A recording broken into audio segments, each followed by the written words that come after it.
Hello curious people, ఎలా ఉన్నారు friends? మనం ప్రీవియస్ ఈజిప్ట్ సివిలైజేషన్ వీడియోలో ఈజిప్ట్ ఎలా ఆవిర్భవించింది, ఎలా నైల్ నది ఒడ్డున ప్రపంచంలోనే అత్యంత ఇంపార్టెంట్ ఫేమస్ సివిలైజేషన్ ఏర్పడింది, అక్కడ ప్రజలు ఏం చేసి బ్రతికేవారు, నార్త్ అండ్ సౌత్ ఈజిప్ట్లో ఎలా కలిశాయి అనే ఎన్నో విషయాలు ఎర్లీ డైనాస్టిక్ పీరియడ్ లేదా ఆర్టిక్ పీరియడ్ గురించి తెలుసుకున్నాం. ఒకవేళ మీరు ఆ వీడియో చూడకపోతే లింక్ డిస్క్రిప్షన్లో ఉంటుంది, ఒకసారి చూసేయండి. ఆ వీడియో చూస్తే ఈ వీడియో పూర్తిగా అర్థమవుతుంది. మరి దాని తర్వాత ఏం జరిగిందనేది ఇప్పుడు ఈ వీడియోలో తెలుసుకుందాం.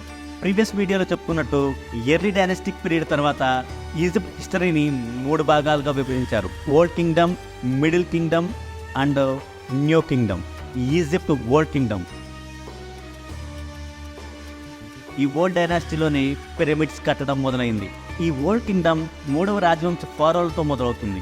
ఈ థర్డ్ డైనాసిటీ యొక్క రాజు అయిన జోసర్, మనం ముందు వీడియోలో మాట్లాడుకున్నట్లుగా ఆఫ్టర్ లైఫ్ని నమ్మి తాను చనిపోయాక కూడా లగ్జరియస్ లైఫ్ని లీడ్ చేయాలని ఆర్కిటెక్ట్, కిలర్ మరియు ప్రీస్ట్ అయిన హిమోటెప్ అనే వ్యక్తిని 2630 BCEలో తనకు ఒక ఫ్యూనరల్ మాన్యుమెంట్ను కట్టమన్నాడు. ఈ కోరికే వాళ్ళలో అతిపెద్ద స్టోన్ బిల్డింగ్ అయిన ద స్టెప్ పిరమిడ్ ఎట్ సక్వారా కట్టడానికి దారితీసింది. ఇలా మెల్లిమెల్లిగా అందరు రాజులు ఇలాగే పిరమిడ్లు కట్టడం మొదలుపెట్టారు. 2589 BCE నుంచి 2566 BCE సమయంలో ఈజిప్ట్ పాలించిన కుఫు రాజు కోసం ఖైరోలో కట్టిన ఇలాంటి పిరమిడే ప్రస్తుతం మన వరల్డ్ వండర్స్లో ఒకటైన pyramid of Giza. Greek historian Herodotus ప్రకారం 1,00,000 మంది వర్కర్లు 20 ఏళ్ల కృషి యొక్క ఫలితం ఈ పిరమిడ్ ఆఫ్ గీజా. ఇదే కాకుండా కుఫు యొక్క కుమారుడు కుఫ్రా మరియు మైకౌరా కోసం కూడా దాని చుట్టూ ఇంకో 2 పిరమిడ్స్ నిర్మించారు. ఇవే మనం ఈ పిక్చర్లో చూస్తున్న మిగతా 2 పిరమిడ్స్. ఈ పిరమిడ్స్ గురించి, దీని వెనక ఉన్న సైన్స్ గురించి, దీని వెనక ఉన్న మిత్స్ గురించి, వాస్తవాల గురించి మరో ఎపిసోడ్లో తెలుసుకుందాం. ఇలా మెల్లగా పిరమిడ్స్తో పాటు ఓడలను నిర్మించడం కూడా మొదలుపెట్టారు. చెక్క పలకలతో, తాడుతో కట్టి, రెల్లుతో నింపి ఎబోని, రూపం, బంగారం, రాగి మరియు దేవదారు వంటి వస్తువులను వ్యాపారం చేయడానికి వీటిని సముద్ర మార్గం ఉపయోగించేవారు. 3వ మరియు 4వ రాజవంశ కాలంలో శాంతి మరియు శ్రేయస్సు యొక్క స్వర్ణయుగాన్ని చూసింది. ఫారోలు ఫుల్ అధికారాన్ని కలిగి ఉండేవారు. అంతేకాకుండా విదేశాల నుంచి ఎటువంటి తీవ్రమైన బెదిరింపులు కూడా ఎదుర్కోలేదు. నూబియా, లిబియా వంటి దేశాలతో విజయవంతమైన మిలిటరీ క్యాంపైజెన్స్ని జరపడం వల్ల ఆర్థికంగా కూడా ఎంతో బలపడ్డారు.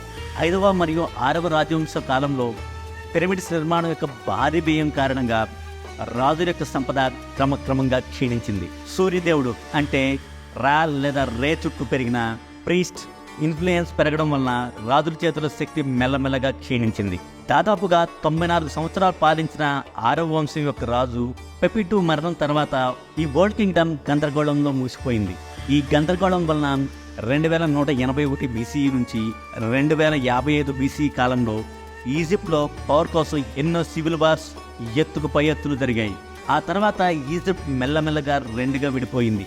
కానీ 2055 BCEలో మెన్హోటెప్ అందరినీ ఓడించి మళ్ళీ ఈజిప్ట్ని కలిపాడు. దీని తర్వాత మళ్ళీ 11వ రాజవంశం మొదలైంది. పాపం మెన్హోటెప్ అంత కష్టపడి ఈజిప్ట్ని కలిపినా ఎక్కువ రోజులు దాన్ని పాలించలేకపోయాడు. కొన్ని రోజులకే అతను హత్య చేయబడ్డాడు. దాని తర్వాత లిటోవే కొత్త రాజధానిగా మళ్ళీ కొత్త రాజ్యం ఏర్పడింది, మిడిల్ కింగ్డమ్. 2000 BCE నుంచి 1700 BCE మిడిల్ కింగ్డమ్ ఈజిప్ట్ పాత రాజ్యం వల్లే మరోసారి అభివృద్ధి చెందింది. 12వ రాజవంశ రాజులు ప్రతి వారసుని సహా కోరిజెంట్గా చేయడం ద్వారా వారి పరిపాలన సజావుగా సాగేలా చూసుకున్నారు. ఈ ఆచారం అమోనియం హెట్ 1తో ప్రారంభమైంది. ఈ మిడిల్ కింగ్డమ్ ఈజిప్ట్ ఒక అగ్రెసివ్ ఫారిన్ పాలసీని అనుసరించింది.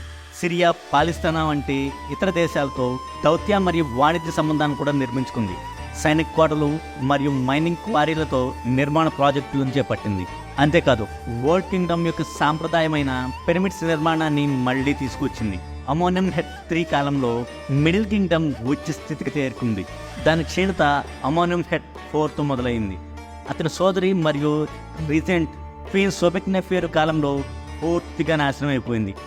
ఈమె ఈజిప్ట్కు మొదట ధృవీకరించబడిన మహిళా పాలకురాలు మరియు 12వ రాజవంశం యొక్క చివరి పాలకురాలు. ఆ తర్వాత 13వ రాజవంశం మొదలవడంతో ఈజిప్ట్లో మళ్ళీ కల్లోలం మొదలైంది.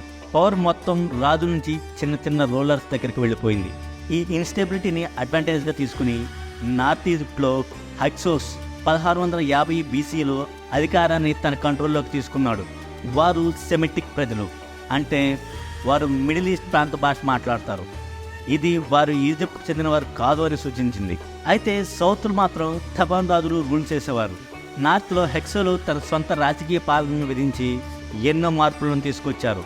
కొంచెం పని అంటే బ్రాంచ్ వర్క్స్లు మరియు కొండల పద్ధతులు, కొత్త జాతి జంతువులు, కొత్త పంటలు, గుర్రాలు మరియు రథాలు, మిశ్రమ విల్లు, యుద్ధగొడ్డలి మరియు యుద్ధానికి సంబంధించిన పటిష్టమైన పద్ధతులు వంటి అనేక సాంస్కృతిక మరియు సాంకేతిక ఆవిష్కరణలను కూడా వీరు తీసుకొచ్చారు.